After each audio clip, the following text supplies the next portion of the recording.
जून 2023 को दिनदहाड़े मुंबई गुजरात हाईवे के नायगांव इलाके में बिल्डर जितेंद्र यादव के ऑफिस पर बदमाशों ने हमला बोल दिया। हाथों में हथियार लेकर बिल्डर के ऑफिस परिसर में घुसकर गाड़ियों को तोड़ा, वहां मौजूद लोगों पर हमला कर दिया गया, जिसमें कई गाड़ियां क्षतिग्रस्त हो जाए और एक व्यक्ति गंभीर रूप से घायल भी हो गया। पुलिस ने बताया कि इस हमले का उद्देश्य बिल्डर से बड़े मात्रा में पैसों की वसूली था, जिसको लेकर इस हमले की साजिश रची गई। पुलिस ने इस मामले में प्रेस कॉन्फ्रेंस करते हुए घटना की विस्तृत जानकारी दी है। पुलिस ने बताया कि 21 जून 2023 को दिनदहाड़े हुए इस हमले की प्राथमिकी नायगांव पुलिस स्टेशन में दर्ज की गई, जिसके बाद पुलिस ने अपराध की गंभीरता को देखते हुए इस मामले की जांच एसीपी 15 बड़े को दे दी गई। एसीपी 15 बड़े और उनकी टीम के साथ ही क्राइम ब्रांच यूनिट संख्या 3 के प्रभारी अधिकारी प्रमोद बराक की टीम ने संयुक्त रूप से कार्य करते हुए हमले के मुख्य आरोपी गिरीश नायर को बीते 18 अगस्त 2023 को मुंबई के गोरेगांव से गिरफ्तार करने में सफलता हासिल की है। पुलिस आरोपी गिरीश नायर पर महाराष्ट्र संगठित अपराध प्रतिबंधात्मक कानून यानी मोका की धारा जोड़ते हुए आगे की कार्रवाई कर रही है। इस मामले की जानकारी प्रेस कॉन्फ्रेंस के माध्यम से एसीपी वसे 15 बड़े ने मीडिया के साथ साझा की है। तो आइए जानते हैं कि पूरी कार्रवाई का ब्यौरा और बाकी की जानकारी। मीरा पुलिस आयुक्तालय अंतर्गत नायगांव पुलिस स्टेशन में 155/2023 एक एफआईआर नोंद हुई है, जिसमें आईपीसी कलम 307, 386, 143, 147, 324 ऐसे कलम लगाए गए हैं। इसमें गिरीश नायर जो आरोपी है, ये आरोपी है, ये मुख्य आरोपी है। इसने क्या किया है कि जितेंद्र यादव का जो फिरियादी है, उनका मुंबई अहमदाबाद हाईवे पे ऑफिस है, जो रियल एस्टेट का काम करते हैं। उनके पास ये 20 जून को गया और 20 जून 2023 में जाके इनको ये कहा कि आपका जमीन का लिटिगेशन दूर करने के लिए, और शेठ ने मुझे बोला है और 1 कोका हमें देना पड़ेगा, 1 कोका यानी 1 कोटी, ऐसे उसने धमकी दे दी कि हमें 1 कोटी चाहिए और नहीं दे तो आपको मार दिया जाएगा। फिर उसके बाद उन्होंने एक एनसीआर के फोन कर दी कि बाबा ये ऐसे ही बताया होगा। फिर 21 तारीख को गिरीश नायर और जो सराइत गुनेगार है, गिरीश नायर और उसकी जो टीम है, वो पूरी तरह से तैयारी करके 4-5 टू व्हीलर लेके, हाथ में तलवार और लोखंडी रॉड और जो दंडका रहता है वो सब लेके उधर गई। पहले उन्होंने गिरीश नायर उसके साथी ने, जो जितेंद्र यादव है, बिंदे शक्ति रियल एस्टेट के जो मालिक है, जिनका ऑफिस उधर है, तो उनके ऊपर वार किया। उन्होंने थोड़ा बाजू हो गए तो अंकुश भुवर करके उनके ऑफिस में जो काम करने वाला था, उनके सर में वो तलवार लग गई और उसके बाद उनके जो जितेंद्र यादव के पैर पे उसने तलवार मारी। फिर बाद में सब लोग इकट्ठा होने के बाद उन्होंने उधर जो 2 गाड़ियां थी, एक ब्रीजा करके थी और एक सियाज करके, वो दोनों गाड़ियां उन्होंने तलवार से और रॉड से फोड़ दी और उधर से चले गए। तो उसके ऊपर ये गुना दाखिल हुआ है। फिर गिरीश नायर की जब हमें पता चला कि गिरीश नायर के ऊपर ऑलरेडी एक मौका लग चुका है और पिछले 10 साल में उसके ऊपर 12 से ज्यादा गुने दाखिल है, जो भी शरीफ और मालमत्ता के गुने हैं, विरुद्ध गुने, वही गुने उसके ऊपर दाखिल है। तो माननीय पुलिस उपायुक्त परिमंडल 2 वसई माननीय श्री पूर्णिमा चौगले मैडम ने यह आदेश दिया कि गिरीश नायर के जो गुने हैं, वो गुनों की पूरी इंफॉर्मेशन निकालो। तो हमने मुंबई शहर, मुंबई उपनगर, ठाणे शहर, नवी मुंबई में जाकर पूरा गुने उनके ऊपर जो दाखिल है, तो हमें पता चला कि 12 से ऊपर गुने उनपे दाखिल है, जो उनपे चार्जशीट गई है। तो हमने ये सब निकाला। उनकी गैंग के ऊपर प्रथमेश दळवी है, रुपेश शिंदे है, डी उर्फ जनक है और नीलेश कांबळे है, इनके ऊपर भी सेम बहुत सारे गुने दाखिल है। तो हमने सब मिला के इकट्ठा करके वपोनी भामेन है, जो नायगांव पुलिस स्टेशन के इंचार्ज है, उनके अंडर में सपोनी पालकर और डीबी के टीम के देवरे और सांगवीकर थे।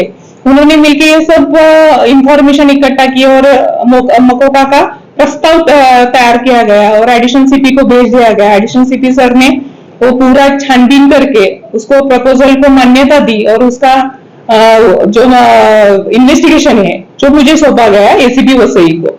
मैंने जब 12 तारीख को प्रपोजल मेरे पास आया, 12 अगस्त को, तो 2 ही दिन में मुझे एक टिप मिली कि गिरीश नायर जो पिछले 2.5 महीने से फरार है, वो गोरेगांव आने वाला है।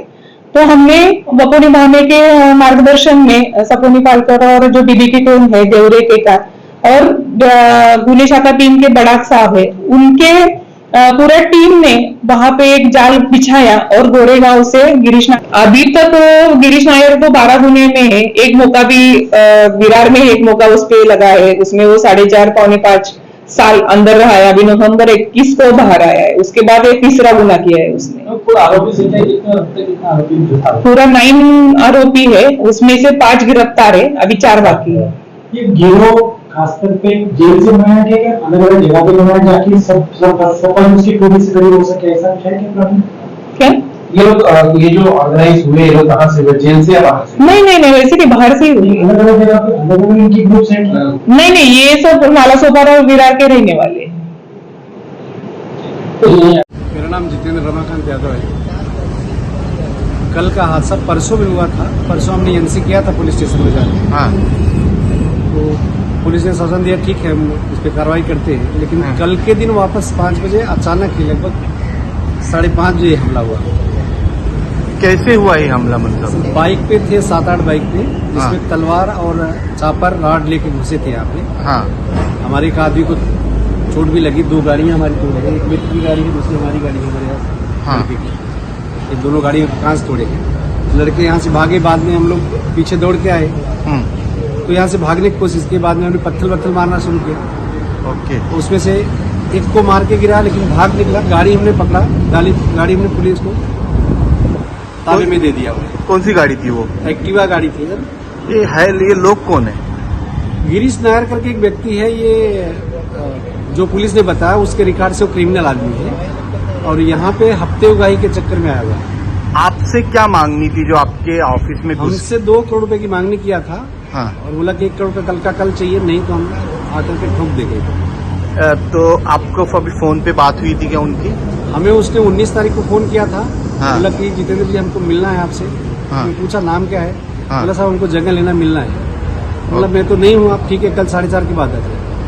तो 20 तारीख को 4 बजे आया, 4:30-5 बजे आया। हाँ। आकर के तो बोला साहब से बात कर लो, ये फोन लगा रहा हूँ तो रेंज नहीं है। व्हाट्सअप कॉल किसी को लगा रहा था लेकिन लग नहीं पाया, तो बाहर आया, फिर गाली गलौज करने लगा। हाथ उठाया उसने, हाथ उठाया। फिर हमने उसको मना किया, समझा कि भाई जो बात करना ढंग से बात कर, किससे बात करने लगा, बात करते हैं तो वहाँ गाली वाली देने लगा। फिर हमारे लड़के 2-4 जमा होने लगे। तो नाम क्या है और क्या घटना हुआ है? मेरा नाम माजिद खत्री है, मेरा ट्रांसपोर्ट का बिजनेस है। तो मैं कुछ काम के सिलसिले से जितेंद्र भाई के पास मिलने आया था उनको। तो मेरी पुरानी दोस्ती है तो उनको मैं मिलने के लिए आया था। 1 दिन पहले यहाँ पे ऑफिस में कुछ घटना हुई थी तो उसी सिलसिले में मालूम पड़ा था, तो उनसे मिलने के लिए आया था मैं। कुछ करीब 4-4:30 बजे मैं यहाँ आया था और उनसे ऑफिस में मेरी बातचीत उसी चीज़ में हो रही थी कि कल क्या चीज़ हुआ। तो बता रहे थे कि कोई लोग आए थे, उन्होंने धमकी वगैरह दी, तो उसमें हाथापाई लोगों से हुई, कुछ भागम दौड़ी कल हुई है। तो इत्तेफाकन उन्होंने बोला कि अपन अंदर साइड पे जाके आते हैं। तो हम लोग पीछे के रास्ते से 4-5 जन लोग मिलके उनके साथ में जो बॉडीगार्ड है उनको साथ में लेके अंदर जाने लगे। 2 मिनट कदम पे गए नहीं, इत्तेफाक से एक लड़का भाग के आया हमारे पास में, बोला कि भाई वहाँ पे तोड़-फोड़ चल रही है, आप लोग भाग जाओ। तो भागने की जगह जीतू भाई देखने के लिए आए कि क्या हो गया ऐसा, क्योंकि वो सीधा आए और मैं यहाँ से आया तो अंदर देखे तो तोड़-फोड़ करके लोग भाग रहे थे। 7-8 क्या था उनके हाथ में? उनके हाथ में तलवारें थी, बाम्बू थे, दो किसी के हाथ में 2 तलवारें थी। यहाँ मेरी गाड़ी खड़ी हुई है और उन्होंने कुछ देखा नहीं, सोचा नहीं। 8-10 लोग अंदर देखे, अभी मैं भी फुटेज चेक किया हूँ। 8-10 लोग अंदर घुसे, उन लोगों ने तोड़फोड़ कर बाहर निकलने के बाद में जितेंद्र भाई के पास जैसे ही वो सामने दिखे उनके ऊपर हमला करने गए और उनके ऊपर तलवार से वार कर रहे थे।